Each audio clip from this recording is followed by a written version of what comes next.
Hello my dear student, आज हम English reader class 10th lesson 14th Sumba's adventure का question answer जानेंगे। आप देख रहे हैं डीडी की पाठशाला। मैं हूं आपको गुरुजी दानेश्वर गुरुजी। तो चलो करते हैं क्वेश्चन का आंसर बनाना शुरू जी।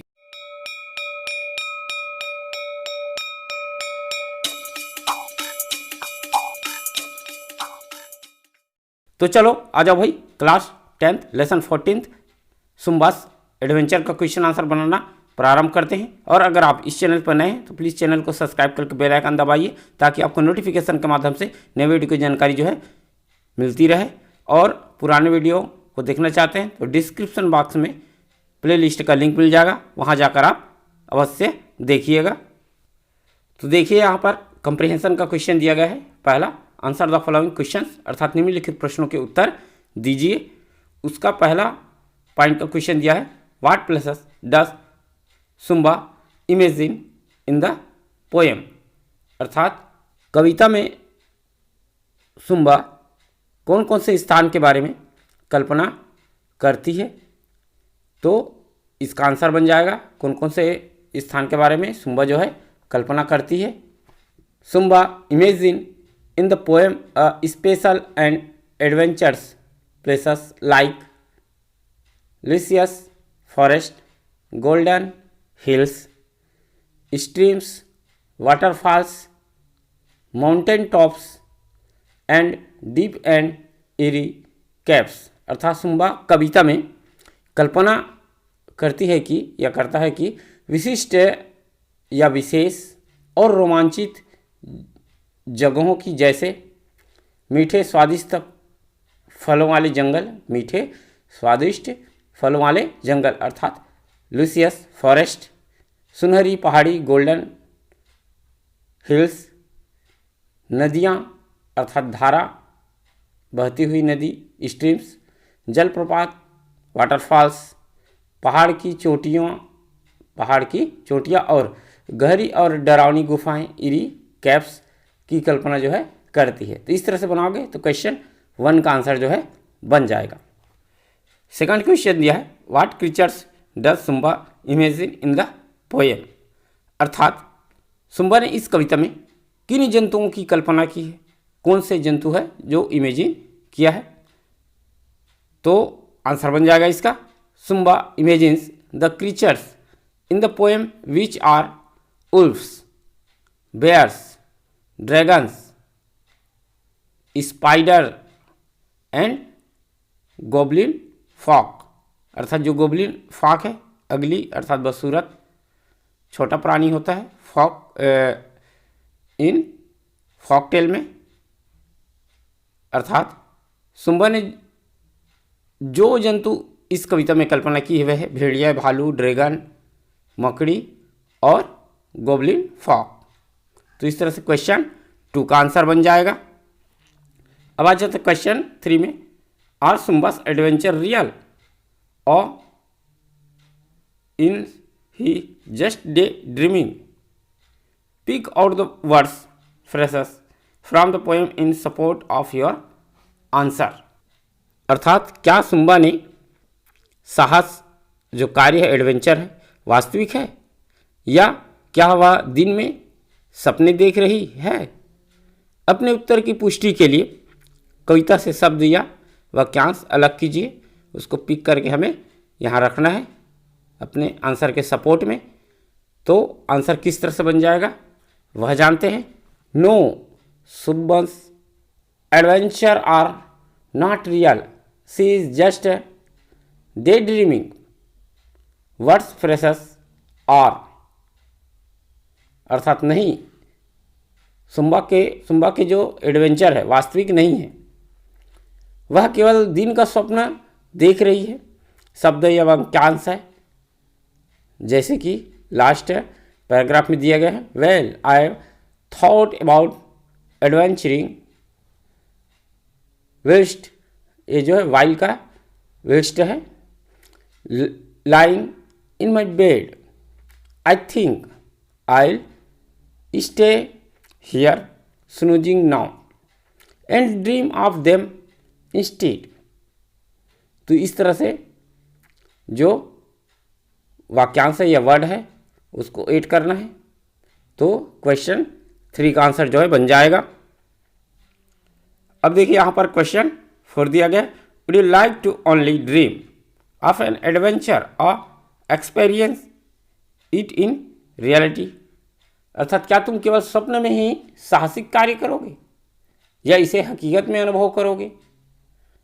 तो इसका आंसर बनेगा no, I don't like to only dream of an adventure, I like it in reality and experience it, अर्थात नहीं, मैं साहसिक कार्य को केवल स्वप्न में नहीं चाहूँगा या चाहूँगी, मैं इसे हकीकत में अनुभव करना या चाहूँगा या चाहूँगी।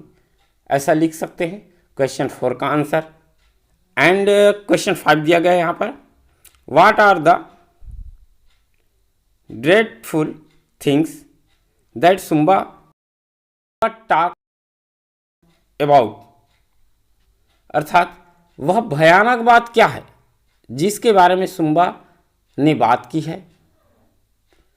तो इसका आंसर बनेगा Sumba talk about the dreadful things are the dragons and hungry wolves and bear. Sumba ने भयानक बात बताई, वह ड्रैगन और भूखे भेड़ियों और भालू है। तो इस तरह से क्वेश्चन 5 का आंसर जो है लिख सकते हैं। अब आ जाते क्वेश्चन 6 में, list the qualities necessary for an adventure as suggested in the poem, which of this qualities according to you did Sumba have. कविता में सुझाव के अनुसार साहसिक कार्य के लिए जो विशिष्ट गुणों की आवश्यकता है उनकी लिस्ट बनाइए। आपके अनुसार सुम्बा में क्या गुण हैं, वो गुणों को लिखना है हमें इस आंसर में। तो आंसर बन जाएगा the qualities necessary for an adventure as suggested in the poem are, अर्थात इस कविता के अनुसार जो सुझाव साहसिक कार्य के लिए आवश्यक है वे हैं। फर्स्ट लिख सकते हैं सेंस ऑफ डायरेक्शन, अर्थात दिशा की समझ, रिस्क टेकिंग, जोखिम लेना, एंड थर्ड लिख सकते हैं प्रॉब्लम सॉल्विंग, समस्या को सुलझाना। 4 नंबर लिख सकते हैं एबिलिटी टू सफर, सहन करने की क्षमता, एंड 5 नंबर लिख सकते हैं फिजिकल स्ट्रेंथ, शारीरिक क्षमता। In this list Sumba have only one quality and that Sumba have ability to suffer, अर्थात इस सूची के अनुसार सुम्बा में सहन करने की क्षमता है, केवल यही एक गुण है। तो इस तरह से 6 क्वेश्चन का आंसर जो है बन जाएगा। अब देख सकते हैं सेकंड क्वेश्चन दिया गया, read the passage given below and answer the question. नीचे दिए गए गद्यांश को पढ़ो और प्रश्न के उत्तर दो। जैसे यहाँ पर गद्यांश दिया गया है, if any fences gates of walls should rise in front of me, अगर मेरे सामने कोई बाड़ा अर्थात फेंस जो है, गेट या दीवार खड़ी होती तो मैं I hurdle them with such a bound and see what I can see, उन्हें सीमाओं से रोक दूंगा, and see what I can सी, और देखूंगा कि मैं क्या देख सकता हूँ। ये हुआ गद्यांश पैसेज। अब इसके अनुसार से जो क्वेश्चन दिया गया है नीचे उसको बनाना प्रारंभ करते हैं। पहला दिया है देखो, fences gates and walls in this line refer to, अर्थात इन पंक्तियों में बाड़ा, गेट और दीवारें का उल्लेख है ना। तो क्या इंगित करता है, किस लिए रेफरेंस में लिया गया, संदर्भित किससे है। तो पहला देखो दिया है अपॉर्चुनिटीज़ अर्थात अवसरें, और चैलेंजेस चुनौतियाँ, और बैड लक खराब किस्मत। तो इसका आंसर आ जाएगा बी, चैलेंजेस है ये सब जो रोकने का प्रयास करती, गेट हो, वाल हो या फेंस हो। ठीक है, तो चैलेंज को लिख लेंगे, टिक मार्क कर लेंगे। एंड दूसरा नंबर दिया देखो, Sumba plans to hurdle them, अर्थात सुम्बा ने उन्हें बाधा या रोकने देने की योजना बनाई, है ना। अब यहाँ पर देखो हियर मीन्स इसका मतलब क्या है, तो यहाँ पर दिया वेलकम, स्वागत है। जंप ओवर, जंप उस पर कूदना, और ओवरकम पार करना, काबू पाना या पर काबू पाना, तो इसका ये हो जाएगा ओवरकम उस पर काबू पाना, जो बाधाएं हैं उसको रोक देना।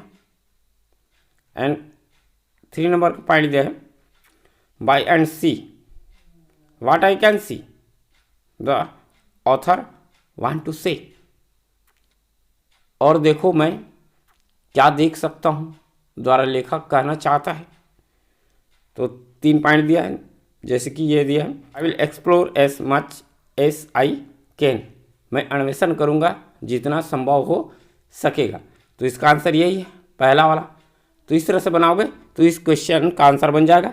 साथ ही इस लेसन का क्वेश्चन आंसर यहीं पर समाप्त होता है, और आशा करता हूँ यह जो वीडियो है आपके लिए हेल्पफुल होगा। तो ऐसे ही वीडियो की जानकारी के लिए हमारे चैनल डीडी की पाठशाला को अवश्य सब्सक्राइब करके बेल आइकन दबाइए, ताकि आपको नोटिफिकेशन के माध्यम से नए वीडियो की जानकारी मिलती रहे। तो मिलते हैं एक नए वीडियो के साथ, आज के लिए इतना ही। जय हिंद, जय भारत।